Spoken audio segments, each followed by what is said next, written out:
ఛత్తీస్గఢ్ రాష్ట్రంలోని గజియాబాద్ జిల్లా, ఒరిస్సా రాష్ట్రంలోని సువాడా జిల్లా సరిహద్దు అటవీ ప్రాంతంలో గురువారం జరిగిన ఎన్కౌంటర్లో మంచిర్యాల జిల్లా బెల్లంపల్లి మండలం చంద్రవెల్లి గ్రామానికి చెందిన మావోయిస్టు బస్తర్ డివిజన్ కమిటీ సభ్యుడు జాడి వెంకటి అలియాస్ సురేష్ మృతి చెందారు. దీంతో చంద్రవెల్లి గ్రామంలో విషాదం నెలకొంది. 1995 దశకంలో నాటి పీపుల్స్ వార్ గ్రూప్ పార్టీలో కొరియర్గా పనిచేసుకుంటూ నెలల మండలం ఆవడం గ్రామంలో కార్పెంటర్గా పనిచేసేవాడు. పోలీసుల నిర్బంధం పెరిగిపోవడంతో తరచూ పోలీసులు ఇంటికి వచ్చి వేధించడంతో భార్య ఆవుల బాలమల్లిను వెంట పెట్టుకుని ఇంట్లో నుంచి వెళ్లిపోయి బెల్లంపల్లి పట్టణంలోని రవీంద్రనగర్లో గుడిసె వేసుకొని ఆ గుడిసెలో ఉండేవాడు. ఆయన అక్కడ ఉంటున్న సమాచారం లీక్ కావడంతో వెంకటి భార్యతో సహా అజ్ఞాతంలోకి వెళ్లిపోయారు. ఇంట్లో నుంచి వెళ్లి 27 ఏళ్లు దాటినా తల్లిదండ్రులు చనిపోయినా ఇంటి ముఖం చూడలేదు.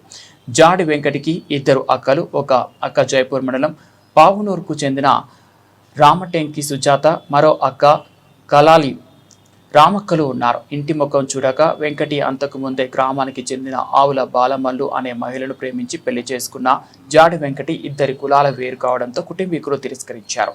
1998లో పోలీసుల వేధింపులు తట్టుకోలేక ఆయన భార్య ఆవుల బాలమల్లు అలియాస్ పుష్పతో కలిసి అజ్ఞాతంలోకి వెళ్లిపోయారు.